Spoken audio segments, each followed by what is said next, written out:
سمية هي واحد البنت اللي تربات في العروبيه، كبرت مع باها وامها ومع خوها الصغير. كانت سميه بنت اللي زوينه بزاف، يعني بالمقارنه مع بنات الدوار كان الجمال ديالها مولفت. كانت عندها ملامح زوينه بزاف، كانت شقراء بحال شي غاوريه، كلشي كان تيعيط ليها تما راه سميه الغاوريه، لان كانت ميزه زعراء العينين خضرين، وكلشي كان تيتمنى انها منين تكبر يتزوج بها ولا يزوجها لولده اللي كان عنده. وبالفعل غتوصل 15 عام وغتبان عليها ملامح الانوثه، غتكون ما شاء الله فاخره، الطولة والقلدة والزين والحداقة، كل شيء أي حاجة حليتي فيها فمك راها كاينة في سمية. هنا غادي يبداو يجيو فيها الخطب وهي في سن صغيرة، يعني مازال 15 عام، وكل مرة تيجي فيها يعني تيجيو فيها الخطاب، وبعض المرات تيكونوا ناس اللي ميسورين، ناس اللي كبر في السن، ناس اللي صغار، يعني مخلطة. غير هي كانت دائما تترفض وتتقول انها خاصها تزوج بواحد الانسان اللي يكون ميسور ويكون عنده الفلوس. وبالفعل غادي يجي يتقدم ليها يعني واحد السيد من الدوار تما اللي ما شاء الله عنده الفيرمات وعنده الاراضي وعنده الديور في المدينه لاباس عليه. عنده مشكل واحد، هو ان المراه ديالو ميته، ولادو كبروا وتزوجوا ومشاو الديور، يعني داروا الديور في المدينه، وكاين اللي خرج لاوروبا. المهم طمعات في هذا السيد هذا، ماشي تزوجته حبا فيه، تزوجته طمعا فيه. وبزاف ديال البنات من هذا النوع هذا، قالت انا زينه عوض ما يعني نضيعوا مع واحد عنده 20 عام، عنده 24 عام، يعني وما عندوش الفلوس وما خدمش وما عندوش الدار، اللهم نختار ليه واحد شارف بفلوسه ولا واحد ما عندوش الفلوس. وهذه فكره غلطه، لان من بعد تيوقعوا مشاكل. المهم منين غتوصل 17 عام غادي دير يعني الليله ديالها، وغادي تزوج بهذا الحاج هذا اللي قلت لكم، واللي هو سميتو الحاج احمد، اللي كان كيف ما قلت لاباس عليه من اعيان داك الدوار اللي هي ساكنه فيه. المهم تزوجوا، داروا واحد العراسيه كبيره، ذبحوا فيها العجوله وفرحوا فيها الناس، وكل شيء كلا وكل شيء شرب وكل شيء كان ناشط وكل شيء فرحان. ومشات سميه مع الحاج، وفعلا غتمشي وغتزوج به، وغتمشي تعيش معاه في ديك الفيلا ديالو اللي كانت تما في العروبيه. كانت عنده فيرما كبيره وفيلا، يعني الخيل، البقر، الدجاج، الخدامه كان عنده، يعني كان عايش حياه زوينه وزوينه بزاف. غتمشي فعلا وغتعيش معاه وغادي يعجبها الحال، غتقول الله الا راحه هادشي اللي كنت نقلب عليه. طوموبيله كاينه، كلشي كاين. واللي زوين في الحاج هو كان انسان اللي متفتح. بالفعل غير تزوج بها وعرف انه بقى صغير، فقال لها علاش ما ديريش البيرمي، حط لها فلوس في البنكه في سميتها، شرى ليها واحد البارتما في المدينه، يعني بغى يضمن لها مستقبلها، حيت عارف ان ولادو قدروا منين توفى توقع شي حاجه. المهم السيد كان ناوي المعقول، وكان انسان طيب وانسان يعني اللي في قلبه كل خير. لكن هي غادي يدخل معها الشيطان. في الاول كانت طامعه غير السرا، طامعه غير دويره، طامعه غير انها تزوج بشي واحد عنده الفلوس. هذا من تزوجت به دار ليها الدار ودار لها الطوموبيل وشرى ليها الذهب والفلوس في البنكه، يعني دار بحال شكل بنته. قال انا نهار نموت ما ناخذش التقليد ديال هاد الانسانه ضيعت معايا شبابها. وبالفعل كانت قايمه به، طيب ليه، تعجل ليه الملاو، وتعجل ليه دير ليه الرفيته، دير ليه كسكسو، داكشي اللي تيبغي الحاج كاين، ومهار ليا في راسها ومهار ليا في دارها، والاناقه والخدامه معاها في الدار معاونينها. واش غنقول لكم، كلات وكلات حتى العائله ديالها. وهذا الشيء هذا كان عاجب الحاج، وكل مره كان تيزيد يعطيها شي حاجه، اما يجيب لها كادو ديال الذهب اما. المهم كان فرحان وتايق في هذاك الثقه العاميه. بقات الامور هكا، ولادو دائما منين كانوا تيجيو عنده تيقول له با راك تتخربق، هاد السيده هذه صغر منك بزاف، يعني راه قدنا حنا ولا كاع صغر منا، فاش غدير بها، اكيد غيجي واحد النهار وغدير لنا شي فضيحه. دائما كانوا تيقولوا لي هاد الهضره، وهو غير يجي ولادو ينوضها معاهم يجري عليهم يقول لهم الا سميه ما تقيسونيش فيها، قيسوني في عيني وما تقيسونيش في سميه. ما كان مخليها ناقصه حتى شي حاجه، كما قلت، وكان تيدابز مع ولادو على وديتها. المهم كان جايب ليها واحد الشيفور من نفس الدوار اللي كان تيعلمها كيفاش دير السوق، لانه هو كان مشغول يعني بالمشاريع ديالو بالفلاحه، وشي ساعه كان تيهبط للمدينه وتيخليها في الدار. المهم كان معاها واحد الخدامه يعني اللي رسميه معاه في الدار، وهذاك الشيفور كان تيعلمها كيفاش تسوق، ولا محتاجه شي سخره يجيبها ليها، كان قايم بالواجب. بقات الامور هكا تاق فيهم. قال هاد السيد هذا راه ولد الناس وغادي نامنوا على مرتي وعلى الدار ديالي. البنت كانت صغيره، وهاد الشيفور كان العمر ديالو تقريبا داك 27 سنه، يعني قريب ليها في العمر. غتبقى الامور هكا، غتبقى اليوم يخرج معاها يعلم السوقان، غدا من تيخرج يعلم السوقان، راكم عارفين تيخرج الخلار ماشي غير لما حدا الدار. حتى لهنايا الامور غتبان لكم انها يعني طبيعيه عاديه، ما كاين حتى شي مشكل. ولكن الا قلت لكم شنو غادي يوقع هنا غادي تصدموا. الحاج بقدر الثقه اللي دارها في سميه، وبقدر التهلل اللي تهلا في سميه، بقدر ما هي كانت خبيثه وغتبين على النيه ديالها الخايبه، هنا غادي يبان ليها انها باغا انسان اللي بحالها في اللاج، عندها الدار، عندها الفلوس، عندها الذهب، عندها كل شيء. فشنو غدير؟ غتبقى هي تدور بداك الشيفور اللي كان سميتو فيصل، ماشي هو اللي غيدور بها، هي اللي غدور به. وغتبقى ضحيكه من لهنا، غميزه من هنا، يا سير جيب لي هادي، جيب ليها الماكله وهي في بيت نعاس، حتى غطيحو في الشبكه.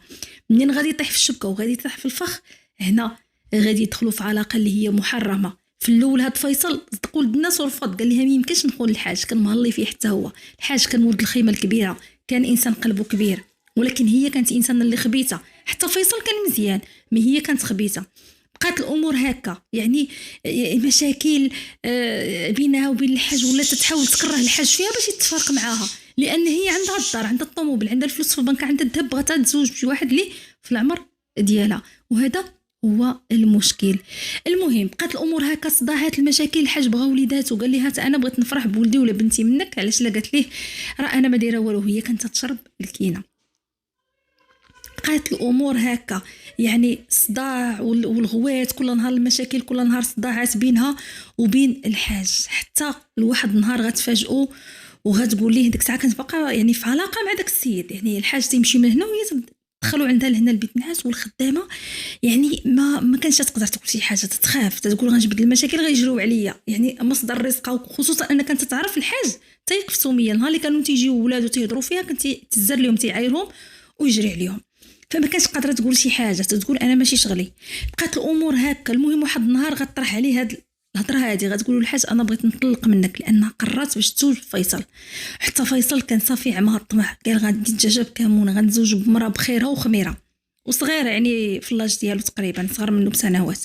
فمنين غادي تقولها للحاج، هنا غادي يرفض وغيقول لها شوفي بنت الناس، تدخل الحمام ماشي بحال خروجو. انت نهار الاول اللي قبلتي بالزواج، يعني انت نهار الاول قلتي لي الحمد لله اللي جابك لي الله تنقذني من الفقر اللي انا فيه. قال له وزدقت مع كل الناس وشريت لك الدار والذهوبات والفلوس والبنكه وتصليت في والديك. قال لها دابا بغيتي تسوسيني وتمشي تزوجي بشي واحد صغير؟ قال لها هذه اللي عمرها ما غتكون، انا ما غاديش نطلقك، ولا لحقتي ودنك عضيها، ولا بغيتي تطلقي رجعي لي داكشي ديالي. قال لها انا درت فيك النيه وثقت فيك وحاولت ما امكن نامن لك مستقبلك، حتى لا الدم والامانه امنت ونخليك مريحه. فهنا غتنوض شجره خايبه بيناتهم، غتقول لدارهم انا بغيت نطلق. دارهم كانوا ولاد الناس، غيقولوا ليها ما تطلقيش من الحاج، ما دارلك غير كل خير. لكن السيده صافي خرج ليها العقل، باغا تطلق باغا تطلق. المهم قال هو هاد الهضره لولادو، قالوا لي هادشي اللي قلنا لك حنا ما تيقتيناش. بقاو المشاكل هكاك، الخدامه ساكته ما قادراش تهضر، بقاو المشاكل هكاك حتى لواحد النهار وهي جالسه هي وهداك فيصل، وهي غتقترح عليه واحد الفكره جهنميه باش يتخلصوا من الحاج اللي دار فيها الخير. قالت له شنو بالك اننا نتعناو منه ونديروا بحال السيد راه اصلا هو عنده السكر وعنده يعني الطونسيون، عنده بزاف الامراض، نديروا بحال لا مات عادي. قالت لي هنا غادي نزيد ليه في لادوز ديال الدواء. دابا قالت لي الامور هاد السيمانه راها مزيانه، فهو تايق فيا. وبالفعل منين غادي تعطي للحاج الدواء غتعطيه يعني جرعات كثر ديال الدواء اللي غتخلي مسكين الحاج هذاك الليله ما غيكملهاش الا وهو تيغوت وتيتوجع، وفي الاخر غيدخل في غيبوبه ديال السكر. منين غادي يجيو بطبيعه الحال الاسعاف باش يديوه يلقاو داخل في غيبوبه السكر، غادي يقيسوا الجرعات اللي خدات الدواء غيلقاوها زايده، وهنا غادي يوجهوا له سؤال مباشر، غادي يقولوا لك كيفاش ان هذا السيد خدا جرعه زايده ومع ان داك الفريمليه وداك الاطباء متبعين معاه يعني وقت طويل، كيفاش حتى انه خدا هاد الكميه كامله ديال الدواء؟ اكيد كاينه شي حاجه هنا. غترفض، غتقول له شوف انا ما عارفه شنو كاين، يمكن له هو نسى ولا شي حاجه، خدا الدواء على جوج المرات. المهم القضيه هنا بقات مشكوك فيها. السيد كيف ما قلنا غادي يتوفى وغادي يتم الدفن ديالو، وغادي يجيو ولادو اللي غيصروا على حاجه وحده، هي ان السيد ما ماتش موته طبيعيه، وان داك الجرعات الزايده ديال الدواء هي السبب فيها. هادشي كانت ترفضه هي، وكيف ما قلت داك الوقيته فيصل مشى بحاله باش ما يثيرش الشبهات. السيد مشى قتلاته هي بطبيعه الحال، وفيصل قتلوه بالدواء اللي تياخذ باش ما يعرفوا حتى شي واحد باش مات. ولادو كيف ما قلت ما تسرطاتش فيهم، عارفين خبيثه وبنت الحرام. فهنا غادي يبقاو متبعين القضيه وغادي يمشيو عند الخدامه، يقولوا لها شوفي دابا مول الامانه دا امانت، وانت عارفه هاد الفيل ديالتها وعارفه كاتب ليها ديور في المدينه وعارفه واخده كل شيء، انت ما رابحه والو، دابا الحاجه ما غيجري عليك ما والو، حنا عارفك كنتي خايفه، قولي لنا شنو طرا بالضبط، لان الا كنت يهمك الحاج وكنتي شفتي شويه الخير الحاج قولي لنا شنو وقع. فهنا غتقول لهم عندي ما نخبي عليكم، غتقول لهم الحاج كان تيخرج من هنايا والشيفور فيصل الفلاني كان تيدخل البيت نعاس ديالو من هنا، كان تيخونه هو وسميه. قالت لهم كانت بنت الكلاب ما قرش فيها الخير ديال الحاج، ولكن انا في كل مره كنت نقول غنقول هاد الهضره تنخاف الحاج يجري عليا فما قدرتش نحل فمي. دابا الحاج توفى وخير ما ننساش، والحقيقه غنقولها قدامكم وقدام البوليس. بالفعل غتمشي معاهم البوليس وغتقول كل شيء، غتقولهم حتى على الخطه اللي سمعتهم تيتفقوا عليها، لانها كانت دايره لا طونسيون معاهم تترد معاهم البال بزاف. قالت لهم راه هي اللي عطاتو الدواء ديال السكر على 2 المرات.